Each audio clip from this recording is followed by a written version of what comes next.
notes of encouragement and pleas for help. People have been separated from loved ones. For 20 minutes the boat remained stationary here, lifting each person on one by one, with no police to stop them.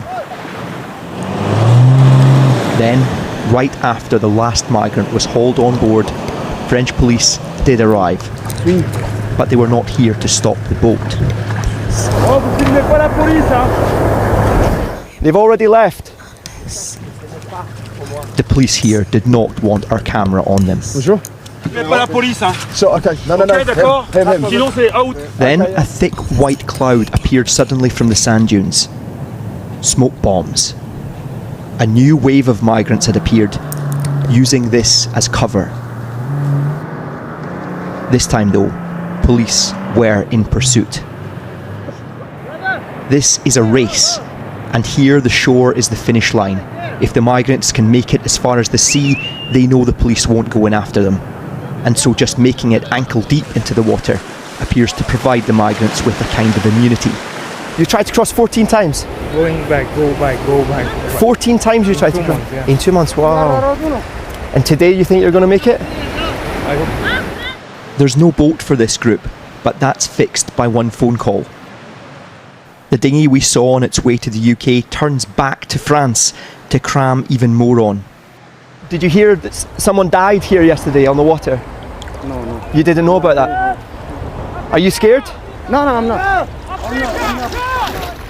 This is all so casual. There's no running now, no reason to rush. By this point, the police seem to have retreated, apparently giving up trying to stop anyone. But the UK is funding equipment for French police to stop these migrants. Anyone seeing the ease of this may question if that is money well spent. This group managed to run past drownings, so now they're walking calmly and slowly over to this boat that's been waiting here for the last hour. We witnessed this one boat do 3 separate pickups from the beach here this morning, the whole time sandwiched between police and the Coast Guard, while both just watched. But these 6 men who were on board jumped off just as the boat left for England. They walked straight towards police, who let them past, so we walked with them. Why did you get off the boat? Full. Will you try again? Yeah, try again. You're going to try again? Yeah. The UK government has promised to smash the gangs and end this people smuggling industry. But from what we have witnessed, the effort of police here does not match the desperation of those who are willing to risk their lives again. Calais, France. As dawn broke over the shores of Pas de Calais, a small inflatable dinghy carrying a group of migrants quietly pushed off from the sand, embarking on a dangerous journey across the English Channel.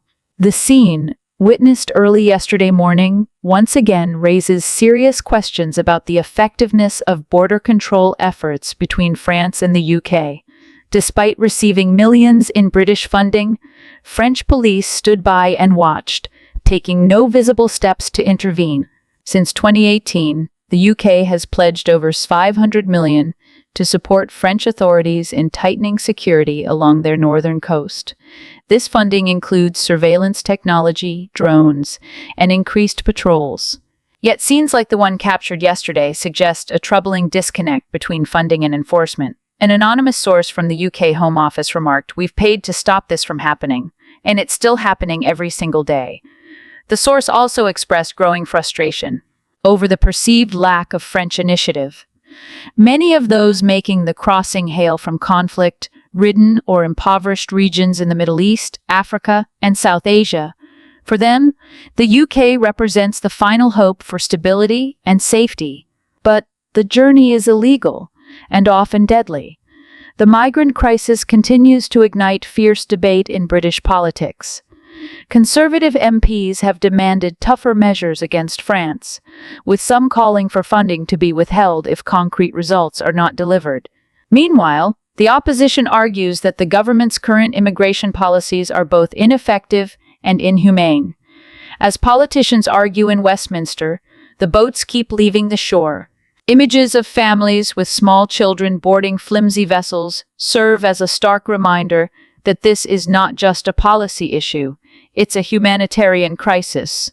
And with French officers turning a blind eye on the front lines, many in Britain are beginning to ask, if hundreds of millions can't even buy basic enforcement, who is this policy really helping, and who's paying the price?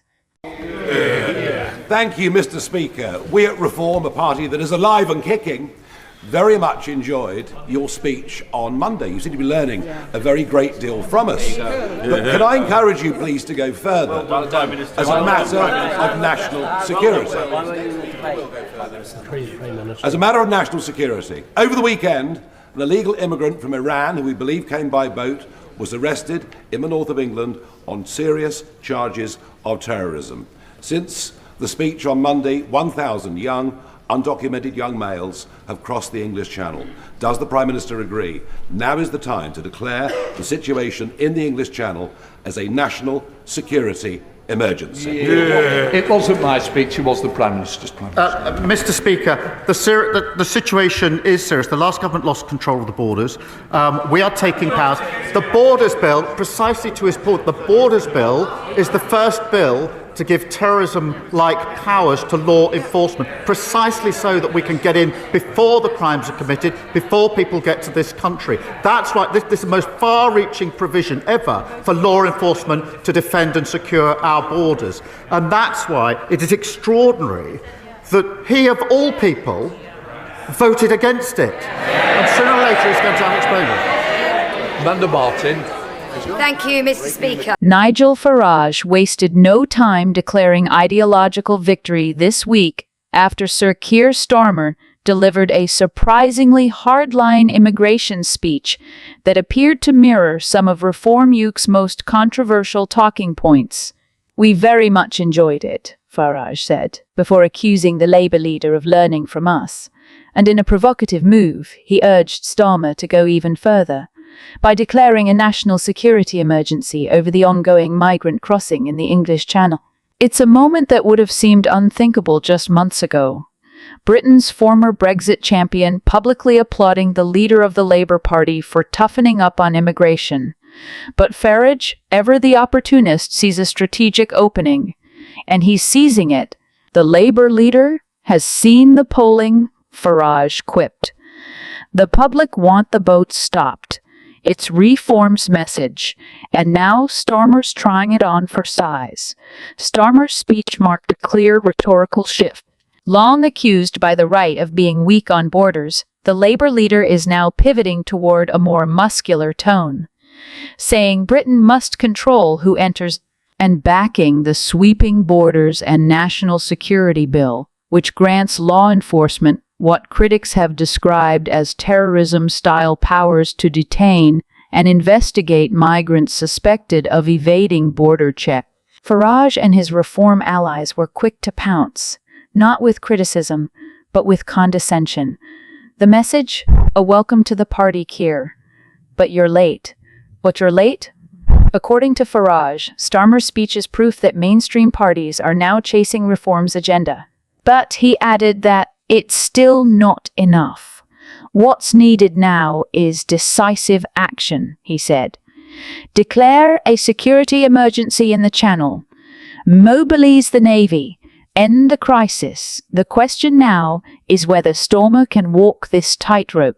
Can he court swing voters worried about immigration without alienating Labour's progressive base or emboldening Farage even further? As the Channel crossings continue and Britain barrels toward the next general election, the immigration debate may be less about boats and more about the battle for the nation's political soul.